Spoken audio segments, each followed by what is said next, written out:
Savez-vous combien d'heures un adolescent doit dormir par nuit?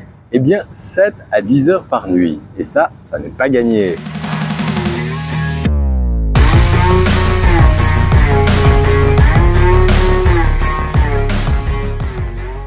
Parce que pour se lever tous les matins à 7 heures pour aller en cours, ça veut dire qu'il devrait être lié à 21 heures.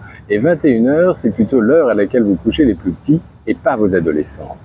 Et non seulement ils dorment peu, mais en plus ils dorment mal. Savez-vous que 40% des adolescents dorment avec leur smartphone et 80% d'entre eux consultent leur messagerie et même y répondent quelle que soit l'heure. Alors pourquoi devons-nous dormir? Pour deux raisons principales. Premièrement, pour notre équilibre psychique. Le sommeil nous permet d'évacuer nos angoisses et nos stress. Deuxièmement, pour des raisons hormonales.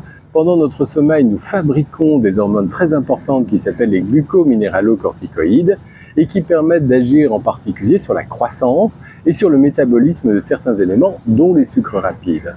Quand je vous ai dit ça, vous comprenez donc quelles sont les conséquences de ce manque de sommeil. Premièrement, bien sûr, ils vont être fatigués, donc ils vont avoir des troubles de l'attention et peut-être des résultats scolaires moindres.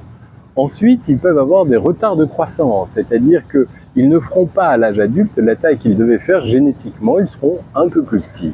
Et troisièmement, et sûrement le plus grave des dangers, eh bien, ils peuvent avoir ce qu'on appelle des troubles métaboliques, c'est-à-dire ne pas très bien digérer les sucres rapides et du coup avoir un risque de surpoids avec toutes les conséquences que le connaît au surpoids. Alors, comment faire pour convaincre nos adolescents de dormir un peu plus? Eh bien, ça n'est pas facile parce que vous devez donner l'exemple. Alors, cela commence par déjà être dans une ambiance pour le dîner un peu plus calme. Fini la télévision, les smartphones et essayez d'éviter les discussions agitées avec vos adolescents. Ensuite, il faut leur expliquer qu'il serait bien de dormir à peu près à la même heure et d'avoir des horaires un peu fixes pour aller se coucher. Enfin, il faut que leur chambre soit dans de bonnes conditions pour un meilleur sommeil, c'est-à-dire une chambre calme, sombre, à une température qui n'excède pas 21 degrés.